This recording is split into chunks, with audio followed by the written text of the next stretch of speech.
اعوذ باللہ من الشیطان الرجیم بسم اللہ الرحمن الرحیم وبہ نستعین وهو خیر ناصر ومعین اللہم صلی علی محمد وعلی محمد۔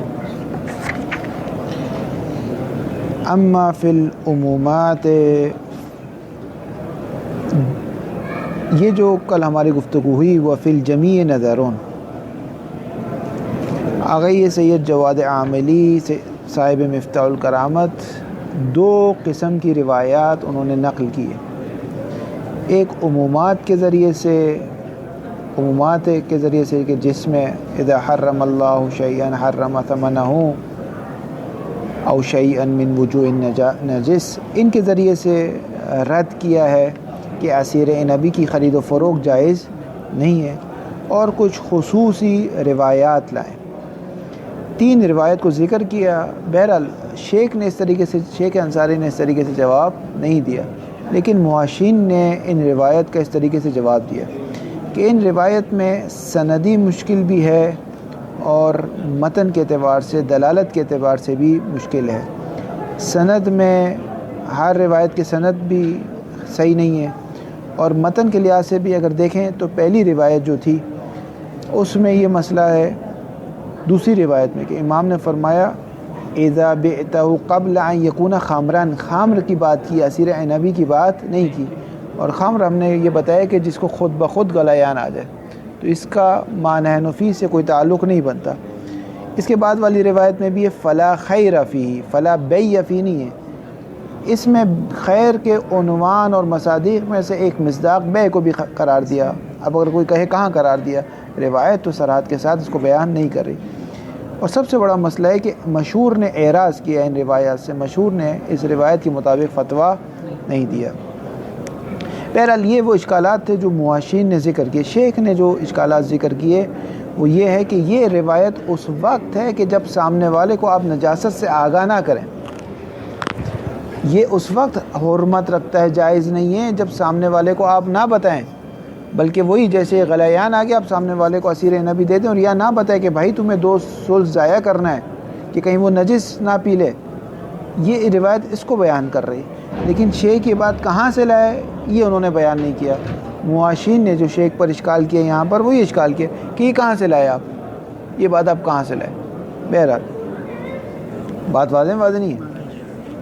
وفی الجمیع نظرون، جمیع سے کیا مراد، چاہے روایت عامہ ہو، عمومی روایت ہو، چاہے روایت خاصہ ہو۔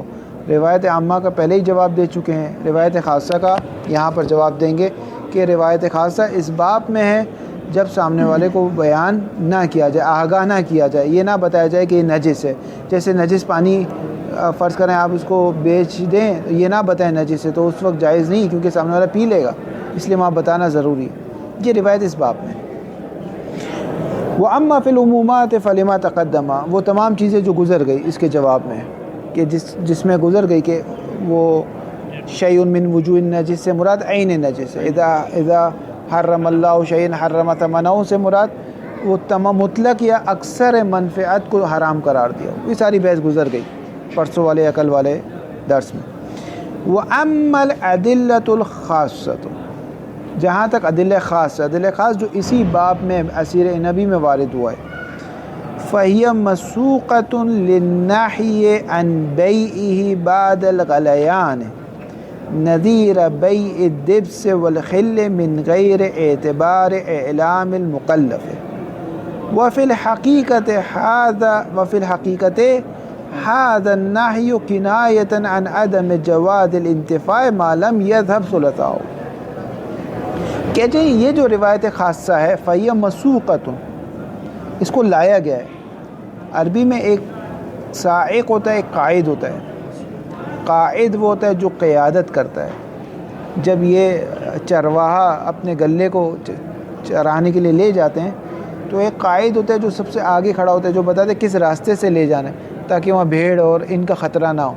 اور ایک سائق ہوتا ہے، سائق سب سے پیچھے کھڑا ہوتا ہے، وہ ہانکتا ہے کہ اگر کوئی ریوڑ میں سے کوئی گوسفند وغیرہ ادھر ادھر ہو جائے تو اس کی ذمہ داری ہوتی ہے کہ اس کو اس کے اندر واپس لایا جائے۔ قائد کی ذمہ داری نہیں ہوتی، قائد کی ذمہ داری ہوتی ہے راہ کو بتانا، اس راستے کا انتخاب کرنا جہاں کم سے کم نقصان ہو، جہاں کم سے کم بھیڑیے سے یا چور اور امنیت زیادہ ہو, چور لٹوروں سے واسطہ نہ پڑے, ایسا نہ ہو راستہ صحیح نہ ہو, ایسا راستہ ہو جس میں آرام سے ایسے پہاڑی راستے کا انتخاب نہ کریں, صحرائی. یہ قائد کا کام ہے. سائق کا کام ہے کہ وہ جو جس کو قائد قیادت کر رہا ہے, وہ جو پیچھے افراد اس کی گوسفند اور ریوڑ آ رہے ہیں, وہ اس کے پیچھے ہی چلتے رہے.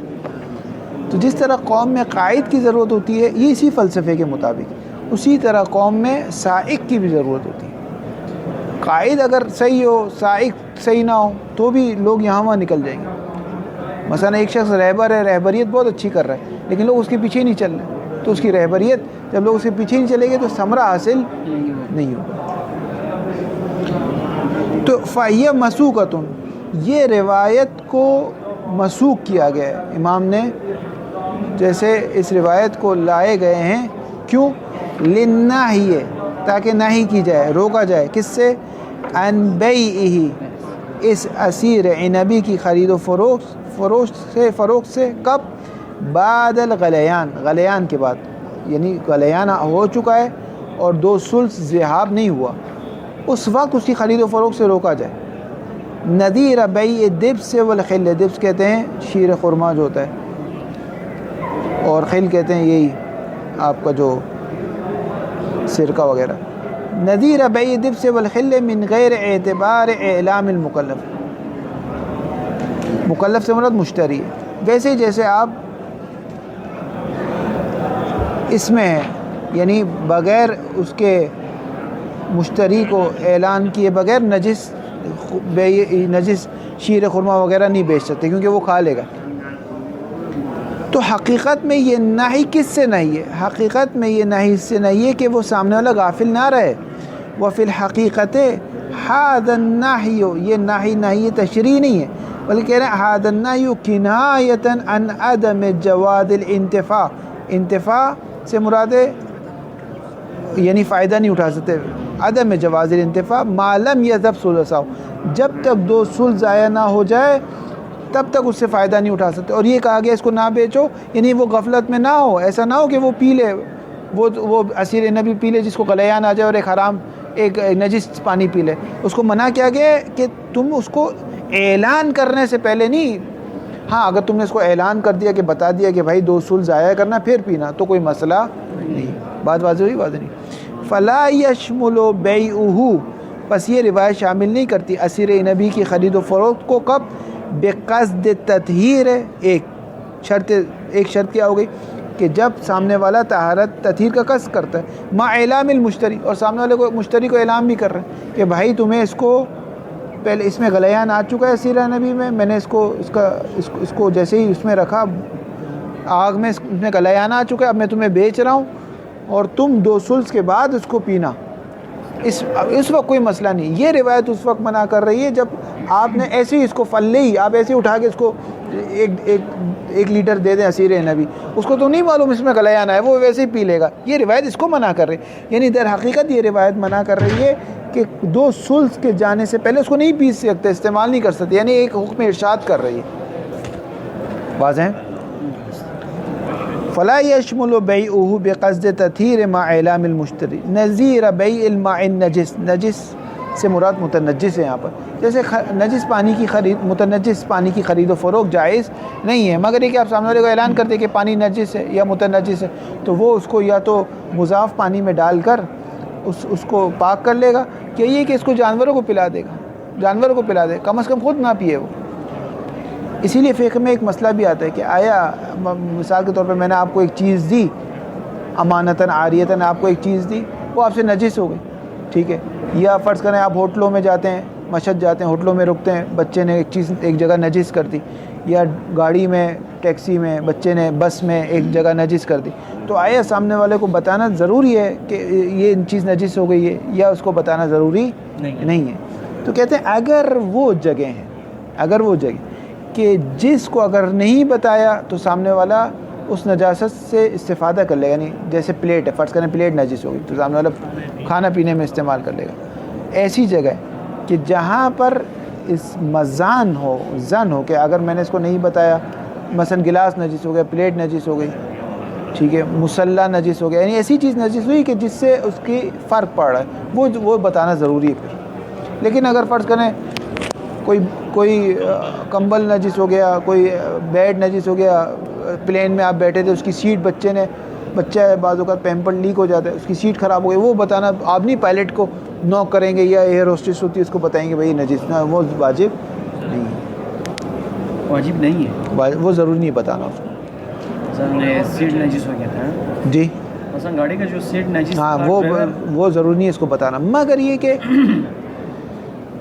ایک اس کی نقص وارد ہو، مثلا یہ اس کی عیب کر دیا، اس کے مال کو معیوب کر دیا، تو ایک الگ بحث ہے کہ اس کی مال معیوب ہو گیا، اب وہ ایک الگ بحث ہے. لیکن از ایسے نجاست و طہارت کوئی مسئلہ نہیں ہے. مثال کے طور پہ میں نے آپ کو بیٹ بال دیا تھا کھیلنے کے لیے، آپ بولنگ کرا رہے تھے، سامنے نے چکا مارا، بال گر گئی گٹر میں، وہ اس نے بال نکالی اور دوبارہ بیٹ بال شروع کر دیا، رات کو شام کو آپ نے مجھے بیٹ بال دوبارہ دے دی. اب آپ کو بتانے کی ضرورت نہیں ہے کہ یہ بال جو ہے نجس ہو گئی، یہ ضروری نہیں ہے آپ کو بتانا، کیونکہ بال سے کوئی ایسی چیز نہیں ہے کہ میں اس کو کھاؤں گا پیوں گا. لیکن اگر میں نے گلاس دیا ہو کہ بھائی آپ جا رہے ہیں کرکٹ کھیلنے جا رہے ہیں، گلاس بھی ساتھ لے جائیں، وہ گلاس تو پھر آپ کو مجھے بتانا پڑے گا، یعنی کھانے پینے چیز، یعنی ایسی چیز، ہاں نجاست جو اس سے نہ ہو. مثلا ہمارے ہندوستان میں جیسے چاول کے اندر وہ چوہے کا، ہاں وہ تو ہاں اچھا، وہ مثلا کھاتے وقت پتہ چلتا ہے، مثلا اجا کھانے پکانے والے کو پتہ چل گیا اس میں یہ جو چوہے کا وہ ہوتا ہے نا، جی پتہ چل جاتا ہے، لینڈی کہتے ہیں، وہ بتانا پڑے گا. ہاں مگر یہ کہ اس کے سامنے بالکل واضح ہو تو ضرورت نہیں ہے، یعنی آشکار ہے، نظر آ رہا ہے اس کو. بہرحال یہ تو صرف ایسے ہی میں نے اسباب مثال دے دیا، ورنہ اصل بات یہ وبالجملۃ فلو لم یکن الا استصحاب مالیتہ وجواز بیعہ کفا.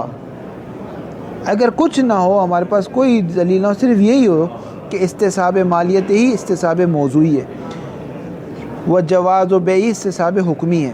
استصحاب مالیت ہی کہ ہمیں پہلے یقین تھا کہ غلیان سے پہلے اسیر نبی مالیت رکھتا ہے، غلیان کے بعد شک ہو رہا ہے، تو ہم یہاں پر وہی استصحاب موضوعی کریں گے اور کہیں گے کہ اسیر نبی ابھی تک مالیت رکھتا ہے. استصحاب حکمی ہمیں حکم تھا، ہمیں معلوم تھا کہ غلیان سے پہلے اسیر نبی کی خرید و فروخت جائز ہے. اب غلیان کے بعد شک ہو رہا ہے کہ آیا اس کی خرید و فروخت جائز ہے یا نہیں، استصحاب حکمی کریں گے اور کہیں گے کہ ابھی بھی اس کی خرید و فروخت جائز ہے. تو کہہ رہے ہیں فلو لم یکن الا استصحاب مالیتی و جواز بیع، اگر اس کو دیکھیں کفا تو یہی بات کافی ہے. اگرچہ یہ بات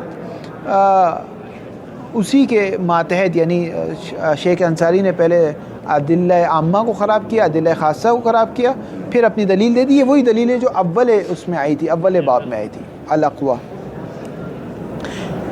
ولم سے اس بحث کو تاریخی طور پہ شیخ انصاری بیان فرما رہے کہ تاریخی طور پہ بھی دیکھا جائے تو کسی نے اس مسئلے کو اس طرح کھول کے بیان نہیں کیا، اور یہ شیخ انصاری کا خاصہ ہے کہ انہوں نے بہت سارے ایسے مسائل پر ہاتھ رکھا، اس کو کھولا جو دیگر فقہاء نے یعنی گزر گئے وہاں سے. ولم اثر على من تعرض للمسألة سريا عدا جماعت من المعاصرین. ولم اثر میں نے نہیں پایا کسی ایک کو بھی، یعنی ولم اثر احدا، یوں ہے ولم اثر میں نے کسی ایک فقیہ کو بھی نہیں پایا کہ جس نے اس مسئلے کو اس صراحت کے ساتھ بیان کیا کہ اسیر نبی میں جب غلیان آ جائے تو اس کا کیا حکم ہے. الا ادا بمن الا، ادا حرف جار بھی ہو سکتا ہے، ادا فعل استثناء بھی ہو سکتا ہے. اگر حرف جار ہوگا تو بعد والا مجرور، اگر فعل استثناء ہوگا تو بعد والا مفعول به ہو جائے گا، فاعل اس کا مستتر استتار وجوب. ادا جماعت من المعاصرین، مگر یہ کہ معاصرین کی جماعت کے، معاصرین سے مراد وہی جو اوپر گزر گئے، صاحب مفتاح الکرامہ سید جواد عاملی اور صاحب جواہر جن کی کتاب ہے جواہر الکلام فی شرع الاسلام. شرع الاسلام جو ہے وہ محقق علی کی کتاب ہے، اور پھر ان کی جو شروحات ہے اس میں سے جیسے شہید ثانی نے مسالک الافہام فی شرع الاسلام، اسی طرح صاحب جواہر نے جواہر الاسلام فی شرع الاسلام. شرع الاسلام کی بالآخر بہت ساری شروحات لکھی گئی. ان لوگوں نے پھر اس مسئلے کو کھولا ہے. نعم قال المحقق الثانی فی حاشیۃ الارشاد فی ذیل قول المصنف، مصنف سے مراد علامہ حلی ہے. علامہ حلی کا یہ قول ہے، اس قول کے نیچے مرحوم محقق ثانی نے اشکال کیا ہے اور پھر خود اس اشکال کا جواب دیا ہے. اب یہ اشکال بھی لطیف ہے، جواب بھی لطیف ہے. اور جواب کے اندر ایک نقطہ ہے وہ بھی لطیف ہے. علامہ کا قول یہ ولا بعث ببیع ما عرض له التنجیس مع قبولہ التطہیر. ولا بعث کوئی مسئلہ نہیں ہے کس چیز میں؟ ببیع اس چیز کو بیچنے میں. ما سے مراد یعنی وہ متنجس چیزیں وہ نجس چیزیں عرض له التنجیس کہ نجاست ذاتی نہیں ہے اس کی بلکہ نجاست اس کے اوپر عارض آئی ہے. یعنی پہلے نہیں تھی. پہلے اسیر نبی جس طرح مالٹے کا شربت تھا, جس طرح سیب کا جوس تھا, اسی طرح انگور کا جوس تھا. اس پہ جیسے غلیان ہوا تو اس پہ نجاست عارض ہوئی ہے. ولا باس کوئی مسئلہ نہیں ہے ببیع ما عرض له تنجیس جس پہ نجاست عارض ہو, اس کی خرید و فروخت میں کوئی مسئلہ نہیں ہے. کس شرط کے ساتھ؟ مع قبول التطہیر کہ وہ تطہیر کو طہارت کو قبول کرے. تطہیرہ مفعول بہ قبول کے لیے. جیسے مضاف ہے, مثال کے طور پہ سیب کا جو شربت ہے, سیب کا جوس ہے, یا آم کا جو آپ ملک شیک بناتے ہیں, یا سیب کا شربت ہے. اگر کوئی بھی چیز مضاف ہو جائے, مثلا یہ مضاف ہے, اگر یہ نجس ہو جائے تو یہ طہارت کو قبول نہیں کرتے. یہ طہارت کو قبول مگر ایک اس کی شکل ہی خراب کرتے. مثلا آپ سیب کے شربت کو کور پانی سے ملحق کرتے تو دیکھیے سیب کا شربت دیکھیے تمام شد, یا روح افزا کے شربت میں خون گر گیا, دیکھیے اب یہ قابل طہارت نہیں ہے. لیکن عصیر نبی قابل طہارت ہے ولو یہ کہ مضاف ہے. اسی طرح ایک سوال آتا ہے کہ کوئی ایسا مضاف ہے جو قابل طہارت ہو, تو عموماً طلاب کہتے نہیں ہے, لیکن عصیر نبی ہے کہ اس کو 2 ثلث اس کے اگر آپ اس کو جلا دیں گے, 2 ثلث اگر چلے جائیں تو جو 1 ثلث بچ جاتا ہے وہ قابل تطہیر, یعنی وہ تطہیر ہو گیا, یعنی قابل طہارت. بس اس قول سے کیا نتیجہ نکلتا ہے علامہ کے کہ عصیر نبی میں کوئی مسئلہ نہیں ہے. نعم قال المحقق الثانی فی حاشیۃ الارشاد میں موقع کے ثانی نے کہا فی ذیل قول مصنف سے مراد علامہ ہلی کے اس قول کے نیچے حاشیہ لگائے. حاشیہ یہ ہے, اشکال کیا کہ آپ نے جو یہ بات کی ہے اس کے بقول رنگ اگر نجس ہو جائے تو اس کی خرید و فروخت جائز نہیں ہونی چاہیے, کیونکہ رنگ اگر نجس ہو جائے تو قابل طہارت نہیں ہے, تو رنگ کی خرید و فروخت جائز نہیں ہونی چاہیے. لیکن آپ کے نزدیک رنگ کی خرید و فروخت جائز ہے. یہ اشکال کیا. بعد استشقال ہے, بعد یہ کہ آگے موقع کے ثانی نے اشکال کیا کس چیز کا؟ باللزوم میں. آپ کے قول کا لازمہ یہ نکلتا ہے باللزوم میں عدم جواز بیع الاسباغ المتنجسۃ. اسباغ یعنی رنگ. آپ کے قول کا لازمہ یہ نکلتا ہے کہ وہ رنگ جو متنجس ہو چکا ہو اس کی خرید و فروخت جائز نہیں ہونی چاہیے. کیوں؟ بعدم قبولہ التطہیر, کیونکہ وہ طہارت کو قبول نہیں کرتے. جبکہ آپ نے کہا ہے کہ اس کی خرید و فروخت جائز ہے, جبکہ آپ خود کہتے ہیں کہ اس کی خرید و فروخت جائز ہے. ایک جواب خود انہوں نے دیا, ایک جواب ہماری طرف سے. ہمارا جواب یہ ہے کہ رنگ کو کھایا نہیں جاتا تو وہاں نجاست انتفاق کی کوئی حیثیت نہیں رکھتی. یہ ہمارا جواب. بہرحال آگے موقع کے ثانی اس کا جواب یوں دیتے ہیں کہ رنگ بھی قابل تطہیر ہے. کب؟ خشک ہونے کے بعد. ودفع یعنی خود اشکال کیا, خود دفع اشکال کیا موقع کے ثانی نے. ودفع ذالک کا اشارہ اس اشکال کی طرف جا رہا ہے. اس اشکال کو انہوں نے دفع کیا. کیسے؟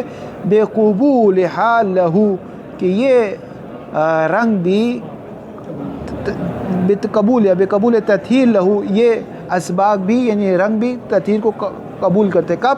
بعد الجفاف, خشک ہونے کے بعد. خشک ہونے کے بعد کیسے رنگ جو ہے وہ تطہیر کو قبول کرتے ہیں؟ اس کو یوں آگا صاحب, ایک رنگ اگر نجس ہو گیا, ٹھیک ہے, وہ آپ کپڑے پہ لگا دیں. مثلا کپڑا ہے, آپ نے اس رنگ سے رنگ دیا, اب کپڑا کیا ہو گیا؟ نجس ہو گیا, ٹھیک ہے, نجس رنگ. اب یہ رنگ سوکھ جائے, اگر یہ سوکھ جائے تو اب رنگ جو ہے کپڑا پکڑ لے اور یہ رنگ سوکھ جائے, تو اب اس کپڑے کو آپ دھو لیں. جب اس کپڑے کو آپ دھو لیں گے تو وہ رنگ کیا ہو جائے گا؟ پاک ہو جائے گا. اس طریقے سے سمجھ نہیں بات سمجھ. فون کے جو قمبزنی کرتے ہیں, ہاں, اس کے بعد دھوتے ہیں, وہ رنگ وہیں پر وہ جو رنگ ہے وہ تو نجس ہی نہیں ہے, وہ پاک ہے. رنگ جو نجس ہے نا, رنگ دیکھیں, ایک ہوتا ہے جوہر اور ایک ہوتا ہے جوہر اور ایک ہوتا ہے جوہر. مثال کے طور پہ آپ کے ہاتھ میں ایک پین کا نشان لگا ہوا ہے, ٹھیک ہے, یا خواتین مہندی لگاتی ہے, ٹھیک ہے. یا فرض کریں آگ لگ گئی, آپ کا ہاتھ جل کالا کالا ہو گیا, آپ کا ہاتھ آگ سے کالا کالا ہو گیا, تو یہ وضو کے پانی میں رکاوٹ ہے یا رکاوٹ نہیں ہے؟ دو چیزیں. اگر ہاتھ کے اوپر کوئی لیئر ہو, ہاتھ کے اوپر کوئی ایک لیئر ہو, جیسے بال پوائنٹ ہوتا ہے, بال پوائنٹ ہوتا ہے, ہاتھ کے اوپر ایک رنگ کی لیئر ہے, یا مہندی ہے, مہندی ہاتھ کے اوپر ایک لیئر ہے, ٹھیک ہے. اس کو کیسے پتہ چلتا ہے؟ جب اس کو اکھاڑتے ہیں تو اس کے چھوٹے چھوٹے ذرات اور پارٹیکلز نکلتے ہیں, صحیح. یہ رنگ نجس ہے, لیکن جب اس کو آپ نے خون کو دھو لیا تو اب یہ کپڑے پہ جو لال لگا ہوا ہے یہ رنگ نہیں ہے, یہ اس کپڑے کا حصہ ہے. اب یعنی جیسے اگر آپ کا ہاتھ جل جائے, کالا ہو جائے, تو یہ کالا رنگ نہیں ہے, اب یہ آپ کی کھال کا حصہ بن گیا. یہ اب نہیں کہے گی کہ وضو سے رکاوٹ ہے. جیسے جو کھال کو بھی کرواتے ہیں, جو ٹیٹوز بناتے ہیں, ٹیٹوز کی دو قسم ہوتی ہیں, ایک ہوتا ہے جو کھال کے اوپر بناتے ہیں, ایک ہوتا ہے جو کھال کو اندر سے, وہ کیا کرتے ہیں, وہ خود ایک کھال کا حصہ بن جاتا ہے, اس کے اوپر کوئی چیز نہیں ہوتی. تو مثلا اگر کوئی خون نکل گیا آپ کو لباس میں, آپ نے خون دھو لیا اور اس کے جوہر چلا گیا اس کا, تو اب جو رنگ بچی ہے وہ پاک ہے, وہ نجس نہیں ہے. یہ اس رنگ کی بات نہیں ہو رہی, یہ ہو رہی کپڑے پہ آپ رنگ کریں, رنگ سوکھ جائے, پھر اس کپڑے کو دھو لیں, تو اب یہ رنگ کیا ہو جائے گا, پاک ہو جائے گا. اچھا, وہ والا کیس کیسا ہو جائے گا؟ مثلا ابھی ہمارے جموں میں بہت سے لوگ, بہت سے اسٹوڈنٹ سوال کرتے ہیں, وہ لوگ اپنے کپڑے اور جو مہنا ہے ان کو رنگ دینے کے لیے ایک سکھ ہندو ہے ان کے پاس دے دیتے ہیں. وہ کیا ہے, کیا ہوگا اس میں بھی یہی ہے, اگر بالفرض اس کا ہاتھ لگ رہا ہے سیکھ کا, فرض کریں ہاتھ لگ رہا ہے, اگر ہاتھ ہی نہیں لگ رہا, دستکش پہنے ہوئے, تو کوئی مسئلہ ہی نہیں, کوئی مسئلہ ہی نہیں. وَلَوْ تَنَجَّسَ الْعَسِيرُ وَنَحْوُهُ, اگر اسیر نبی نجس ہو جائے, یا نحو اسیر نبی, کوئی بھی اسیر, کوئی بھی انگور کا جوس ہے, سیب کا جوس ہے, کشمش ہے, اسیر تمر, کوئی بھی.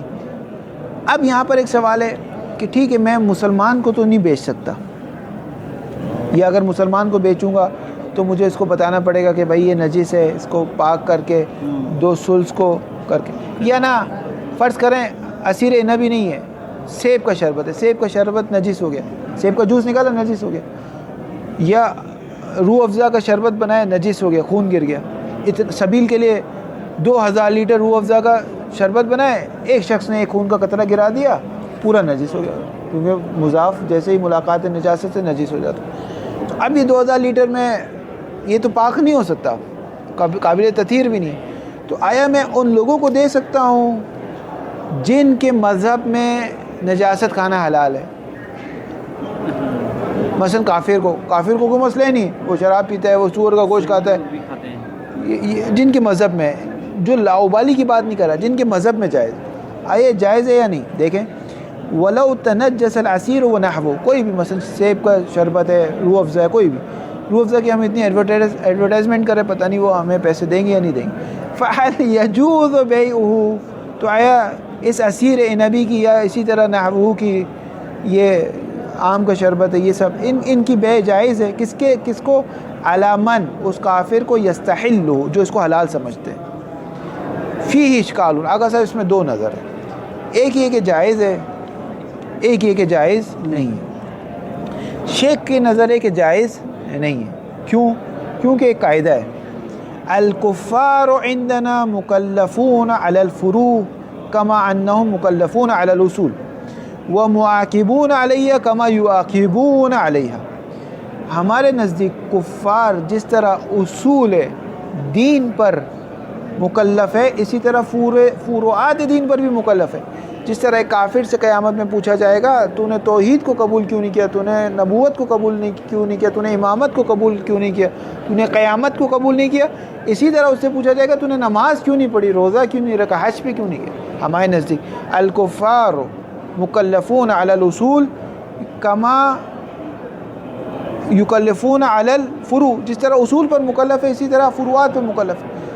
ومعاقبون علیہ کما یعاقبون علیہ, جس طرح ان کو اصول دین پر عقاب ہوگا اسی طرح فروعات پر بھی عقاب ہوگا. تو اس کا مطلب یہ کہ کافر پہ بھی نماز واجب ہے، اس کا مطلب کافر پہ بھی شراب حرام ہے.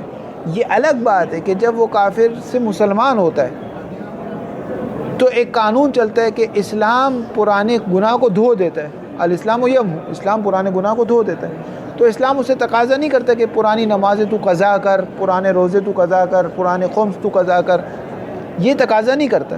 لیکن بنیادی طور پہ وہ اس پہ واجب تھا کہ اسلام کا ایک لطف ہے کہ اگر تم آخری عمر میں مسلمان ہو جاتے ہو تو ٹھیک ہے پرانے، لیکن اگر آخری عمر تک مسلمان نہیں ہوتے یہاں تک کہ مر گیا، تو جس طرح اصول دین پر اس پر عقاب ہوگا اسی طرح فروعات دین پر بھی اس پہ عقاب ہوگا.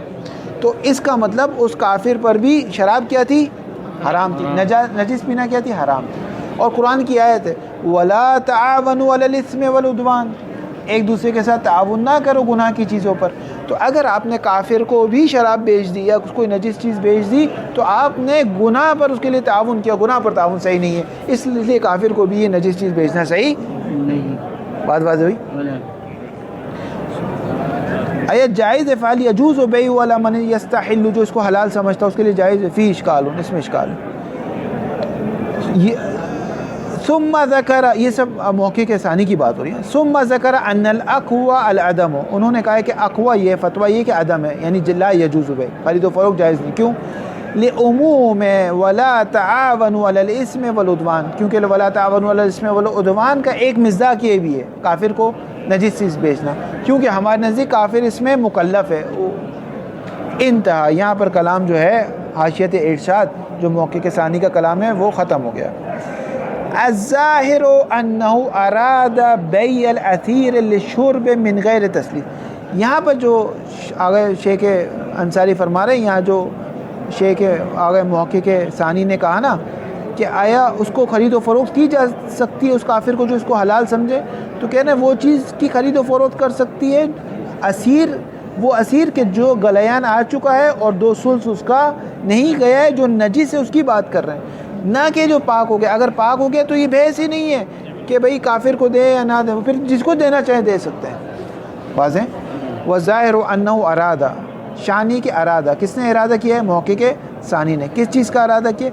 بیع الاثیر، اسیر نبی کی، اسیر نبی جس کو غلیان آ چکا ہے، للشرب، پینے کے لیے سامنے والے کافر کو دینے کا ارادہ کیا. من غیر تثلیث ہے، تثلیث سے مراد ذهاب ثلثین، ثلثین کے یعنی قبل طہارت، ذهاب ثلثین بھی نہیں ہوا، طہارت سے پہلے آیا کسی کافر کو نجس چیز دے سکتے یا نہیں دے سکتے، یہ بحث ہے. کما یظہر من ذکر المشتری والدلیل، اسی وجہ سے انہوں نے مشتری کو ذکر کیا. مشتری سے مراد من یستحل، وہ کافر.